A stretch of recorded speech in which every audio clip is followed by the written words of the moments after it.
देखिए तीसरा number question में ये कह रहा है इसमें जो भी खाली स्थान है उसको कह रहा है भरने के लिए। तो देखिए हमको पता है इसमें क्या है, ये ए पहला है, ये दूसरा है और ये तीसरा है। तो पहला पद को हम हमेशा क्या कहते हैं, ए कहते हैं। तो इसमें मेरा ए बराबर क्या हो गया, ए बराबर, देखिए पहला का क्या हो गया, ए बराबर कितना हो गया, 2 हो गया। ठीक है, हमारा जो है सो सेकंड नहीं दिए हुए है, थर्ड दिए हुए। तो हम देखिए पहला पद को हम क्या लिखते हैं, ए लिखते हैं। दूसरा पद को क्या लिखते हैं, ए प्लस डी लिखते हैं। तीसरा पद को क्या लिखते हैं, ए प्लस जो है सो 2d लिखते हैं। तो हम तीसरा पद को हम ऐसे नहीं लिख सकते हैं, ए प्लस 2d हो गया मेरा तीसरा पद। ये कितना दिया हुआ है तीसरा पद, 26 दिए हुए है। तो हम बराबर क्या कर दिए, 26 कर दिए। ठीक है, अब हमको यहां से हमको ए का वैल्यू हमें पता है, क्या पता है, तो 2 है। ठीक है, ये प्लस हो गया और 2d हो गया, बराबर कितना हो गया, 26 हो गया। अब देखिए ये 2 उस तरफ जाएगा, क्या हो जाएगा, माइनस का हो जाएगा ना, क्योंकि बराबर के इस तरफ अगर प्लस रहेगा इस तरफ जाएगा तो माइनस हो जाएगा। तो यहाँ पर क्या हो गया, 2d हो गया, बराबर क्या हो जाएगा, 26 माइनस 2 हो गया।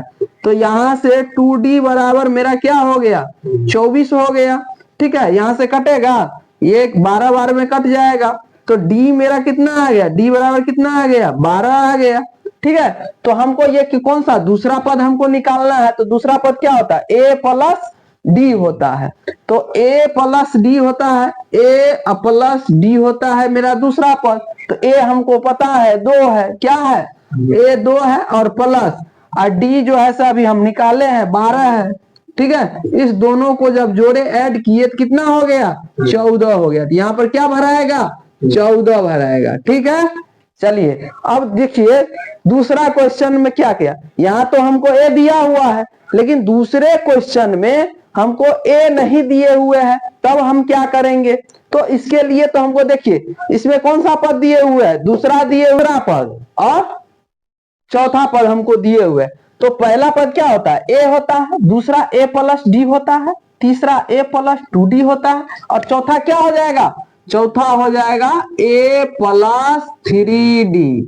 समझ गए, चौथा क्या हो जाएगा, ए प्लस 3d। तो हम क्या किए, यहाँ पर हमको पहला पद नहीं दिया, दूसरा दिया, तो दूसरा हम कहाँ है, यहाँ है। तो हम क्या किए, a प्लस डी कर दिए, बराबर कितना है हमारा दूसरा पद कितना है, 13 है। तो हम क्या किए, 13 दे दिए, इसको हम पहला समीकरण मान लिए। ठीक है, अब देखिए चौथा को हम क्या कहते हैं, a प्लस 3d कहते हैं। तो a प्लस 3d हो गया, बराबर ये कितना है मेरा, 3 दिए हुए है ना, तो इसको हम 3 दे दिए, इसको क्या मान लिए हम, दूसरा समीकरण मान लिए। ठीक है, अब देखिए हम क्या करेंगे, पहले में से क्या करें, पहले में से दूसरे को घटाने पर। ठीक है, पहले में से क्या कर देंगे, यहां पर पहले में से दूसरे को क्या करेंगे, इस तरह से देखिए, पहला में से दूसरे को क्या कर दिए, हम घटा दिए। ठीक है, समीकरण फर्स्ट में से सेकंड क्या हो गया, घट गया। तो घट जाएगा तो इसको क्या करें, यहीं पर कर दें, कोई दिक्कत है, इसको हम यहां लिख देते हैं। ठीक है, यहां लिख देते हैं फर्स्ट माइनस क्या कर दिए, सेकंड कर दिए। तो यहां पर देखिए इसका साइन चेंज होगा, ये माइनस हो जाएगा, ये माइनस हो जाएगा, ये भी क्या हो जाएगा, माइनस हो जाएगा। ठीक है, क्योंकि प्लस है तो क्या हो जाएगा, माइनस हो जाएगा। यहाँ भी कुछ नहीं है, क्या है, प्लस है। तो देखिए माइनस माइनस और प्लस ये कट जाएगा। अब देखिए इसमें से घटेगा, 3d में से d घटेगा तो कितना होगा, माइनस 2d होगा ना। और यहाँ देखिए 13 में से 3 घटाएंगे तो कितना होगा, 10 होगा। ठीक है, प्लस का, क्योंकि प्लस वाला बड़ा है। ठीक है, अब देखिए 2d, या नहीं तो यहीं पर काट दीजिए, कितना बार में कटेगा, कितना टाइम्स में, 5 टाइम्स में। और एक तरफ क्या है, माइनस है, उस तरफ जाएगा क्या होगा, माइनस हो जाएगा। तो d बराबर मेरा क्या निकल गया, माइनस का 5 निकल गया। d हमको निकल गया ना, जब d हमको निकल गया तो इस d का वैल्यू किसी एक इक्वेशन में रख देंगे तो हमारा a का वैल्यू नहीं निकल जाएगा। चलिए रखते हैं फर्स्ट समीकरण में, हम क्या लिखेंगे, समीकरण फर्स्ट में d का मान रखने पर, ठीक है। फर्स्ट में डी का मान रखेंगे तो क्या हो जाएगा, ए देखिए तो क्या हो जाएगा, ए प्लस है, प्लस और डी का मान कितना है, माइनस का है ना, माइनस का 5 है ना। चलिए माइनस का 5 बराबर कितना है, 13 है। तो अब देखिए तो प्लस माइनस माइनस हो जाएगा ना, तो a माइनस का 5 हो जाएगा बराबर कितना हो जाएगा 13। ये प्लस वाला उस तरफ जाएगा तो माइनस होगा, तो माइनस वाला उस तरफ जाएगा तो क्या होगा, प्लस होगा ना। तो a बराबर क्या हो जाएगा 13 और प्लस का 5, तो ये कितना, a मेरा कितना हो गया 18 हो गया। अब देखिए a मेरा 18 हो गया और d मेरा 5 हो गया।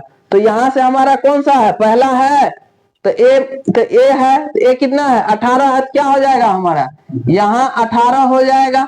ये कौन सा है, तीसरा पद है, तो ये है। इसमें हम क्या करेंगे, तीसरा पद के लिए क्या करेंगे, ए प्लस 2d है ना, तो a प्लस 2d में हम क्या कर देंगे, a का वैल्यू कितना है 18 प्लस 2 इंटू कितना माइनस का 5 है ना, d का वैल्यू मेरा क्या है माइनस का 5 है, तो कितना हो जाएगा, तो 18 आप प्लस प्लस क्या हो जाएगा, माइनस प्लस माइनस माइनस हो जाएगा, और ये कितना हो जाएगा 10 हो जाएगा ना। तो 10 घटेगा तो कितना होगा 8 बचेगा।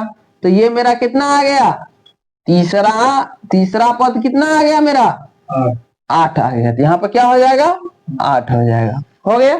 इसी तरह से ये सारा क्वेश्चन बने।